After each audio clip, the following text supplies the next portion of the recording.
Okay, in today's video, we are going to tackle the critical illness as part of a blueprint foundation to protect your income. But I want you to think about these questions as we discuss this video. Do you know someone who is suffering from critical illness like a stroke, cancer, and heart attack? Do you know people who survive from critical illness and cannot go back to work for a long time?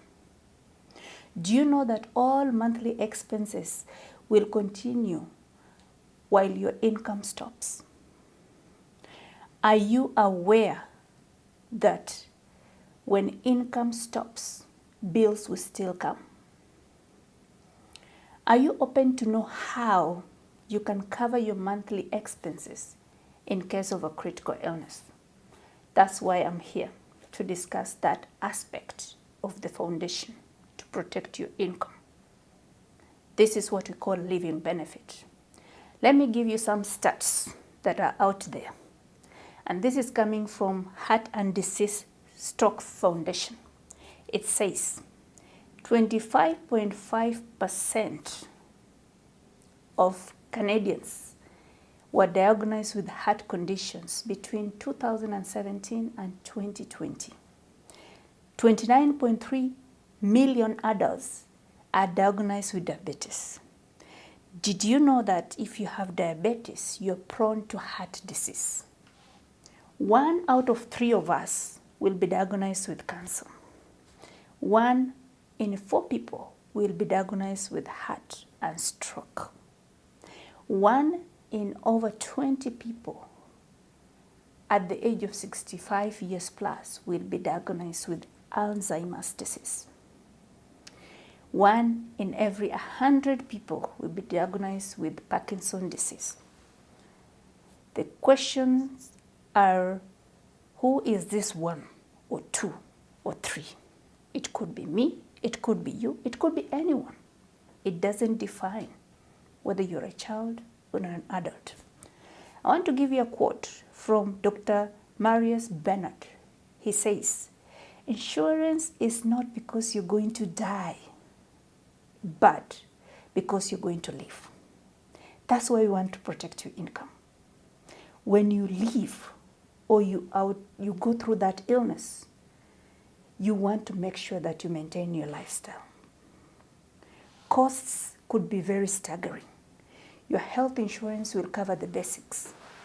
But let's say your condition is not treatable in this country, whichever country you're in, and you want to seek help from a different country which can help treat the disease. Do you have the money to do that? While you're ailing, do you know your mortgage will be paid? Do you know that your bills need to be paid? How will you do that? How about you transfer that risk to a third party?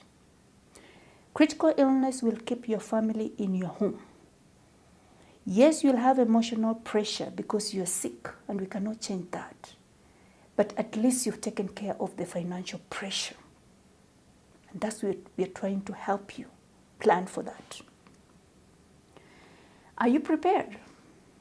There's 4 conditions that I want us to think about when we think about critical illness. Critical illness, 4 basic conditions that everyone needs to protect themselves against, at least at minimum. Cancer, stroke, heart attack, and coronary bypass. Those are the major big 4. They call it major big 4. The rest of them is a list of 25 illnesses. You have paralysis, severe burns, coma, and all those things that you get them listed. The good news is when you get diagnosed with any of these critical illness, you don't even have to worry whether it's critical or not, because the doctor will tell you, this is not a normal disease, it's a critical illness. If it's a cancer, it's what stage? Are you going to survive it, or you're going to succumb to it? Even though they're not God, they tell you that information. That is a torture to yourself and your family. Forget about anything else. When you get a critical illness payout, things that you need to understand.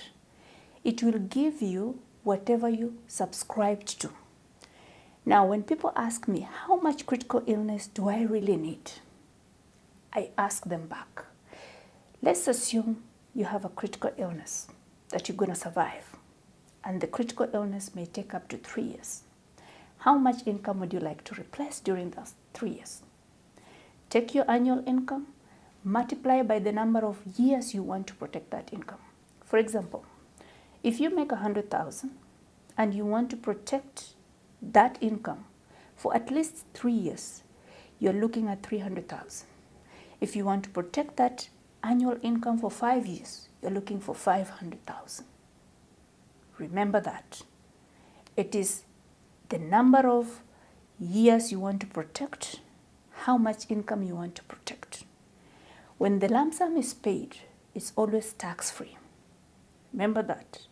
So that once it pays off, most plans cancel out. For example, if you are in the plan for the next 10 years and you got sick on the second year, if they pay out, the plan cancels because it's redeemed. We have some companies that have second incident, which you can benefit from, but second incident claims are always half of the first claims. Need to know that.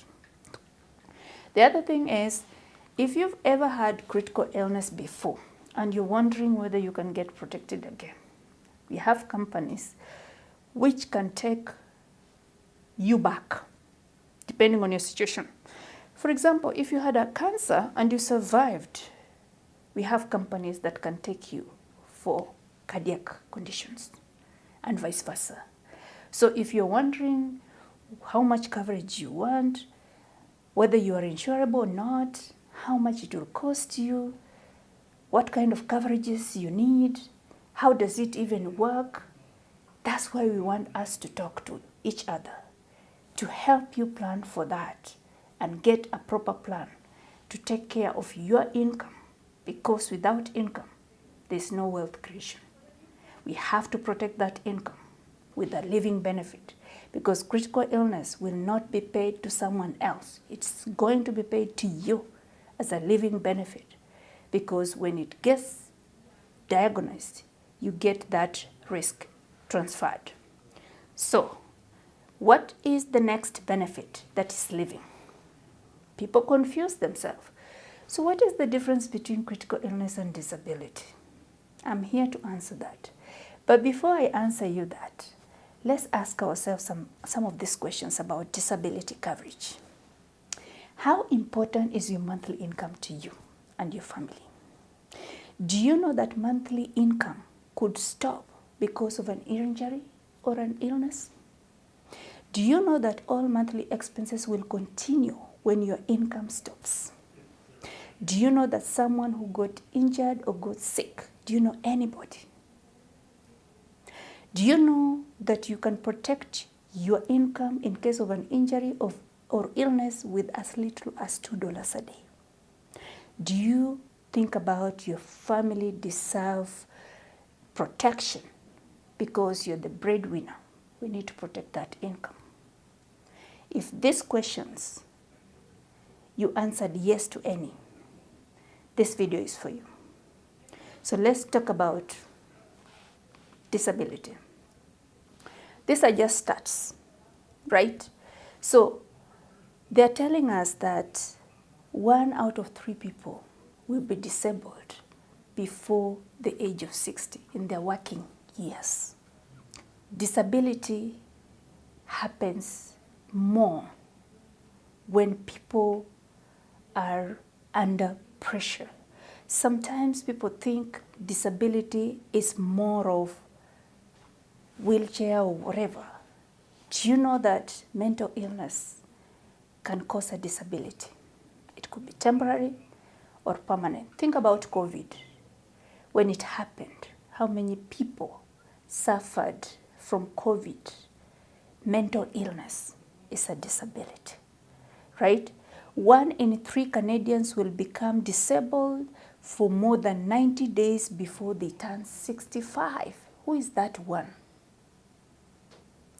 And the average disability period is nearly 3 years.